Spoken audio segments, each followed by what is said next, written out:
Bonjour tout le monde, Paul de Crypto Formation avec vous. Aujourd'hui, grosse vidéo où est-ce qu'on va parler de qu'est-ce qui se passe en ce moment dans le marché, pourquoi les gros joueurs essaient de vous sortir de vos positions en ce moment et comment ils sont en train de le faire. Donc, dans la première partie de la vidéo, c'est ça qu'on va voir et probablement que ça va vous permettre d'être plus zen avec qu'est-ce qui s'en vient parce qu'en ce moment, on voit un niveau de peur qui est extrême avec les élections, la guerre, plusieurs autres nouvelles qu'on va traiter. Et en deuxième partie de la vidéo, on va traiter d'un sujet important qui est de quoi faire avec une position, une crypto-monnaie qui est à moins 50, moins 70, moins 80% dans son portfolio.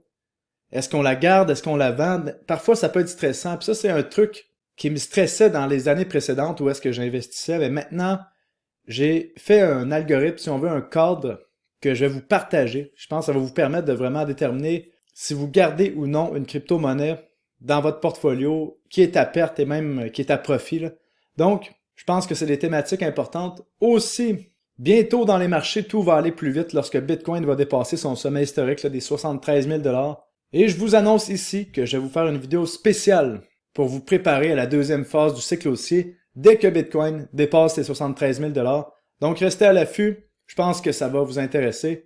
Et aussi, ne manquez pas la vidéo que j'ai faite la semaine dernière qui parle de crypto et intelligence artificielle parce qu'il y a des concepts vraiment importants que je pense que vous allez être content d'avoir su dans les prochaines semaines. Donc, ceci étant dit, n'oubliez pas que je ne suis pas conseiller financier, je ne suis qu'un gars dans son bureau qui parle de crypto. Toute décision financière vous appartient. Donc, commençons par parler du marché de Bitcoin et ce qu'on voit en ce moment. On voit ici la charte de Bitcoin en hebdomadaire. Dès que Bitcoin va dépasser les 73 000 $ selon moi, on va voir beaucoup d'actions dans le marché. Mais pour l'instant, on est autour des 69 000 $ qui était le haut précédent de 2021. En plus de ça, si vous regardez la ligne bleue ici, le 5 novembre, on a les élections américaines. Donc dans une semaine, il va y avoir beaucoup d'incertitudes qui vont partir des marchés. Et parlons justement de ces élections-ci, où est-ce que les cryptos font partie du débat, qu'on a plus de divisions qu'on n'a jamais eu au niveau démocrate et républicain aux États-Unis, parce que ça va affecter le marché des cryptos d'une manière. J'en parle depuis les dernières semaines. Et là, j'aimerais apporter quelques nuances parce que je vois beaucoup, encore une fois, de peur, de porno de la peur, et on va en parler, on doit l'adresser, parce que d'ici les élections, on risque de voir de la volatilité. Et là, je vous l'avais dit dans la dernière vidéo, la semaine dernière, c'est pas parce que Kamala Harris gagnerait qu'on verrait les crypto-monnaies corrigées. Là, je vois des gens qui me disent « Mais Paul, si Kamala Harris gagne, est-ce que je dois tout vendre mes cryptos? » Ben non, faut pas tout vendre. En tout cas, c'est mon opinion. Je suis pas conseiller financier, faites ce que vous voulez. Mais tout vendre pour une décision en lien avec les élections, c'est vraiment pas le genre de choses que je ferais. Surtout que imaginez que la plupart des gens qui sont en crypto en ce moment détiennent des cryptos depuis plus de 2 ans. Est-ce que vous avez vraiment attendu 2 ans pour tout vendre parce que Kamala Harris gagne les élections? Sérieusement, je pense que non, là. Donc, à un certain moment donné, on verra selon comment la charte réagit, mais pour l'instant, on est vraiment à un endroit merveilleux. Bitcoin consolide autour des 69 000 $. Ça prend qu'un petit coup de vent, on s'en va vers les nouveaux sommets historiques, et ça va déclencher la deuxième phase haussière du cycle haussier. Et pour les gens qui sont adeptes du porno de la peur, qui sont là, « Ah mon Dieu, si Donald Trump gagne! » Ça, c'est parce que dans les médias de masse au Québec, et même en Europe, vous vous faites pousser à la gueule que Donald Trump est le diable incarné, que Donald Trump est le prochain Hitler. C'est vraiment ça qu'on se fait dire. Même, on a vu hier un reportage qui disait que Donald Trump faisait la même chose que Hitler.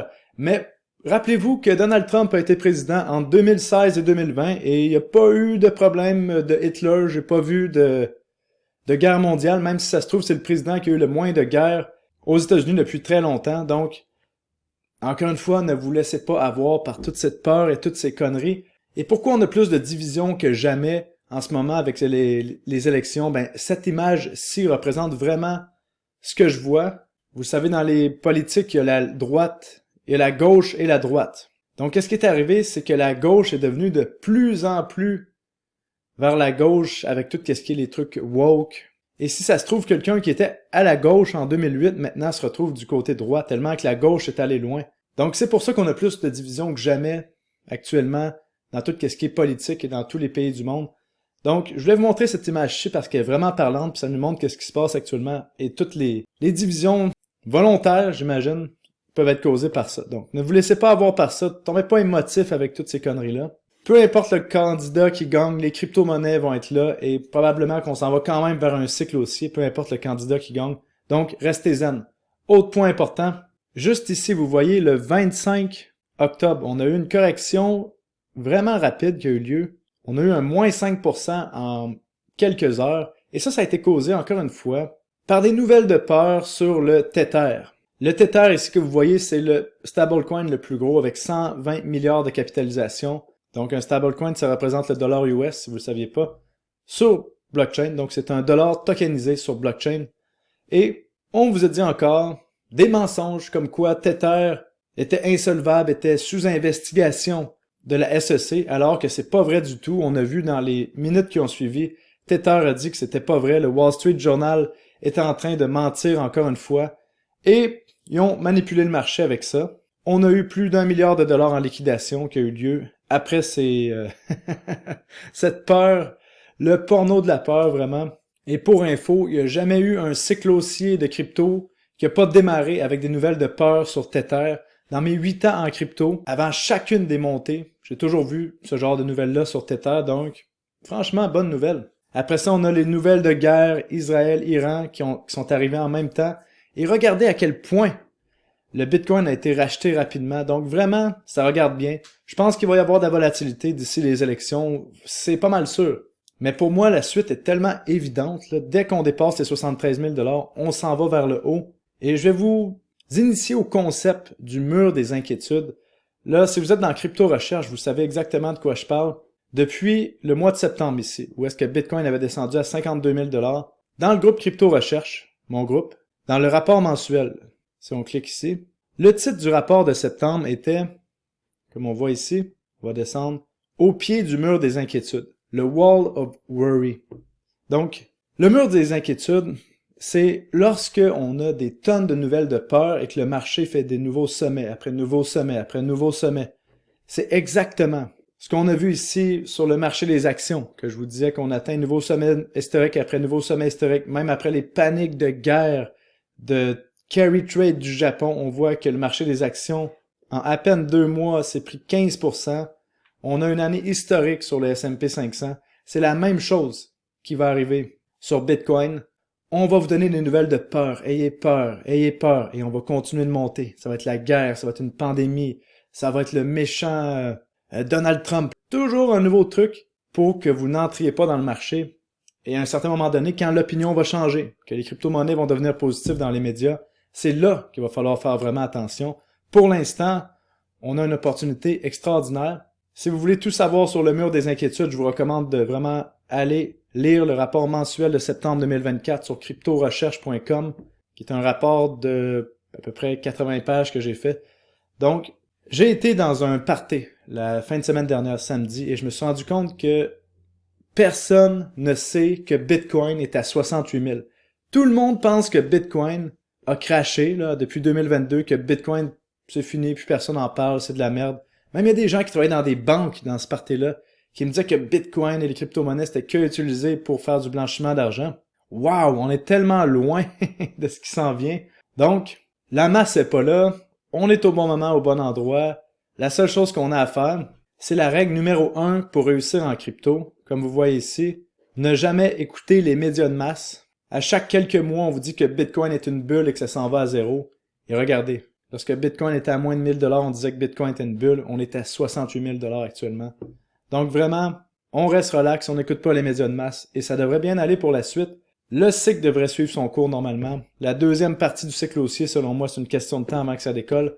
Mais je vous fais une petite prédiction ici, entre nous. Bitcoin risque de dépasser ses sommets historiques dans les prochaines semaines. Peut-être qu'il va y avoir un certain lag avec les altcoins. Des fois, on voit Bitcoin dépasser son sommet historique. On a 1, 2, 3 semaines où est-ce que les altcoins bougent un peu moins vite. Mais après, il y a un rattrapage fulgurant. Donc l'idée, encore une fois, c'est pas « Oh mon Dieu, je dois tout vendre et acheter que du Bitcoin. » Non, je suis pas en train de dire ça du tout. Ne méprenez pas mes mots. Ce que je suis en train de dire, c'est que même si les meilleures crypto-monnaies montent pas maintenant, il peut y avoir un rattrapage vraiment, vraiment rapidement. Rappelez-vous de BitTensor qui, en 2 semaines, a effacé 5 mois de pertes. C'est ça qu'on va voir sur les altcoins un peu partout. Donc maintenant, il va être temps d'aller parler de quoi faire.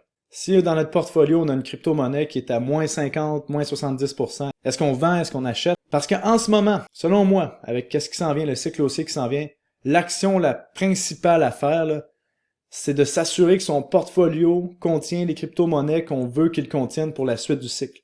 On veut pas garder des corps morts, on veut pas garder des trucs qui monteront pas, des trucs qui est dans un narratif qui fait pas de sens, des trucs qui ont aucun fondamentaux. Donc c'est le temps, selon moi, de rebalancer son portfolio, là, vraiment. Parce que qu'est-ce qui arrive? Là, on voit le marché des crypto-monnaies dans son ensemble. En ce moment, on est dans le hype des meme coins. Les meme coins, ça apporte aucun nouveau capital dans les crypto-monnaies. C'est que de la liquidité qui se recycle, extrêmement difficile à jouer. Mais là, on s'en va vers un narratif où est-ce que Bitcoin, les principaux narratifs comme l'intelligence artificielle vont exploser. Et ça va amener du nouveau capital dans le marché des cryptos. Donc, ça va être beaucoup plus facile de transiger. Donc, c'est pour ça qu'il faut avoir les bonnes cryptos dans son portfolio. Et là, je vous le dis, faites attention, ne tombez pas en amour avec aucun projet de crypto-monnaie. Là, actuellement, on voit des gens comme Mourad, par exemple, qui a fait beaucoup d'argent avec les meme coins, qui dit que une crypto-monnaie comme le meme coin qu'on voit ici, qui s'appelle Giga, qui a déjà fait x50, peut faire un autre x100. Et là, plusieurs personnes parlent de super cycle de meme coin. Attention, à chaque fois qu'on voit des crypto-monnaies faire un x20 ou plus, ben, il y a une correction à un certain moment donné de moins 80% qui nous permet d'entrer de nouveau dans la crypto-monnaie. C'est vraiment pas le temps d'acheter des trucs qui ont fait x50 en ce moment. Dans des meme coins, selon moi, quand on a des crypto-monnaies dans les narratifs comme l'intelligence artificielle qui sont à moins 70% de leur sommet historique. Vraiment, tombez pas en amour avec un projet, faites-en pas une religion. On voit ça avec les memes actuellement, là, des gens qui ont des religions avec les memes. Plus tard, ça va être d'autres narratifs. Donc vraiment, c'est juste un cycle qui suit son cours. S'il vous plaît, soyez pas des religieux, là. On est des investisseurs, on est là pour sortir de l'argent du marché, tout simplement. Donc maintenant, quoi faire avec une crypto-monnaie dans son portfolio qui est à moins 50, moins 70%? Est-ce qu'on la garde? Est-ce qu'on la vend? Vous le savez, quand on fait un portfolio de crypto, il va y avoir à peu près 50% des crypto-monnaies qu'on investit qui vont faire des bons gains, puis 50% qui vont sous-performer le marché. Peu importe le type d'investisseur que vous êtes, que vous soyez un professionnel ou un amateur. En fait, si vous êtes un professionnel, vous avez plus de chances qu'il y ait un gros pourcentage de votre portfolio qui surperforme le marché, parce qu'en général, un amateur a à peu près un taux de succès de 33% qui surperforme, 66% qui sous-performe. Un professionnel va monter à plus que 50%. Donc, soyez conscient que c'est normal. Vous allez voir des trucs comme ça. Comme moi, j'ai du GMX dans mon portfolio, actuellement à peu près à moins 60%. Donc, vous voyez, ça veut dire que j'ai acheté, je me souviens plus exactement, autour des 45$. Le GMX est à 21$. Donc, une crypto-monnaie comme ça, qu'est-ce qu'on fait avec? Ben, je vais vous donner vraiment l'algorithme décisionnel que j'ai pour éviter d'être stressé. Ou par exemple, une crypto-monnaie comme Luxo, que je pensais qu'elle allait bien performer dans le narratif SocialFi, que je vous parlais autour des 5-6$ ici. On a monté à 12$, et puis après on a eu des problèmes au niveau d'un protocole qui a bloqué des Luxo, des hacks, beaucoup de peur. Et là, on a vu Luxo corriger là, jusqu'à 1,38$ en ce moment. Je l'ai toujours en portfolio, mais quoi faire avec ça? Est-ce que j'ajoute? Est-ce que je vends? Et en passant, pour faire une parenthèse sur Luxo, j'ai jamais vu autant de gens heureux qu'une crypto-monnaie descendre. Vous le savez, le danger en ce moment sur YouTube, c'est pour ça que je vous explique souvent comment choisir les influenceurs, c'est que il y a plusieurs personnes qui font que copier le contenu des autres, comme par exemple moi avec Luxo. Et il y a plusieurs personnes qui sont jalouses aussi. Vous le savez, j'avais une séquence extraordinaire avec les BitTensor, les Akash, les Injective, des Autonolas qui faisaient x20 il y a quelques mois. Et là, il y a une crypto-monnaie dont j'ai parlé qui est Luxo qui a mal performé. Et là, je voyais les influenceurs, les pseudo-influenceurs jubiler parce qu'une crypto-monnaie que j'ai parlé descendait. Donc, quand vous voyez quelqu'un jubiler parce qu'une crypto-monnaie descend parce qu'une autre personne en a parlé, ben c'est de la jalousie. Donc, ça vaut pas la peine de suivre ces gens-là parce que ces gens-là, ces influenceurs-là ont des yeux sur d'autres personnes plutôt que d'avoir des yeux sur le marché. Et inquiétez-vous pas, chers pseudo-influenceurs, on vous connaît, on sait exactement c'est qui jubilait quand Luxo descendait. Donc, revenons sur l'algorithme de prise de décision. Donc, il y a 4 choses que vous pouvez faire. Donc, pour commencer, lorsque vous avez une crypto-monnaie qui est à moins 70% dans votre portfolio, numéro 1, vendre la totalité de la position, vendre une partie de la position, holder la crypto-monnaie, la détenir, ou racheter plus. C'est les 4 actions que vous pouvez faire. Donc, pour réussir à être un investisseur profitable, à être un vrai guerrier de la crypto, il faut être stratégique. Le but, c'est pas de holder des trucs de façon stupide. Donc, voici comment enlever le stress, comment prendre cette prise de décision. Je vais vous donner les 5 étapes à suivre. Première étape, qu'est-ce qu'on fait lorsqu'on a une crypto à moins 70%? Ben, on réfléchit. Si mon portfolio était 100% en cash au jour J, est-ce que j'aurais la même disposition de mon portfolio? Est-ce que j'aurais 10% dans Bitcoin, 2% dans GMX comme on voit ici? Est-ce que j'aurais du BitTensor?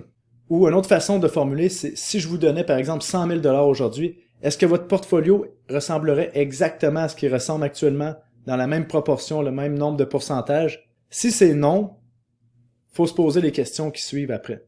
Si c'est oui, ben, on peut garder le portfolio comme qui est là. Donc, deuxième étape, lorsque vous avez une crypto-monnaie qui descend de moins 50, moins 70% comme GMX ici, faut se rappeler pourquoi à la base est-ce que j'avais acheté du GMX? Pourquoi est-ce que j'avais acheté cette crypto-monnaie-là? Bon, parce que c'était un protocole d'échange décentralisé qui générait les plus gros revenus. Les revenus sont remis aux détenteurs de tokens. OK, intéressant. Est-ce que... Donc, je revois ma thèse. Ensuite, il faut revoir combien de temps je voulais garder GMX. Est-ce que c'était 5 ans, 10 ans, 3 mois? Donc, moi, c'était pour le cycle haussier actuel. Donc, on est encore dans le cycle haussier, donc ça va. Autre question maintenant. Est-ce que je l'achetais pour surfer un narratif ou je l'achetais pour vraiment tout le cycle au complet? GMX, je l'achetais pour surfer le narratif du fait qu'il y a de plus en plus de trading décentralisé qui se passe sur blockchain. Je spéculais sur le fait que, étant donné qu'on a les plus hauts profits dans GMX de tous les exchanges décentralisés comme on voit ici, et que 30% des profits sont remis au token holder, mais je me disais que plusieurs personnes allaient vouloir détenir le token. C'est encore le cas, puis je pense que le narratif de trading va être encore là. OK, parfait. Donc c'est pour ça que l'étape 2, c'est important de se rappeler pourquoi on avait acheté une crypto-monnaie, parce que souvent on oublie, et là elle peut rester en portefeuille, on ne sait même pas pourquoi elle est là. Et je vous dirais que si les raisons pour lesquelles vous l'avez acheté sont plus là, ben ça vaut le coup de s'en débarrasser, parce que vaut mieux prendre son capital et le mettre ailleurs. On se rappelle l'étape numéro 1. Moi, je vois mon portfolio comme s'il était tout le temps en cash, pas en crypto-monnaie. Et ça permet vraiment d'être fluide. Lorsqu'une crypto-monnaie respecte plus sa thèse, que les raisons pourquoi j'ai acheté sont plus là, ben, je peux la vendre et racheter d'autres choses, même si c'est à perte. Pourquoi s'embourber dans une position qui pourrait continuer de descendre à moins 90, descendre d'un autre 90% en fait? Si par exemple, on ne croit plus au projet, aussi bien prendre son capital qui reste et le réinvestir ailleurs. Et c'est vraiment ma façon de voir ça. Je sais qu'il y a plusieurs personnes qui disent « Ah ben, tant qu'on n'a pas vendu, c'est pas une perte. » Moi, je m'en fous complètement de ça.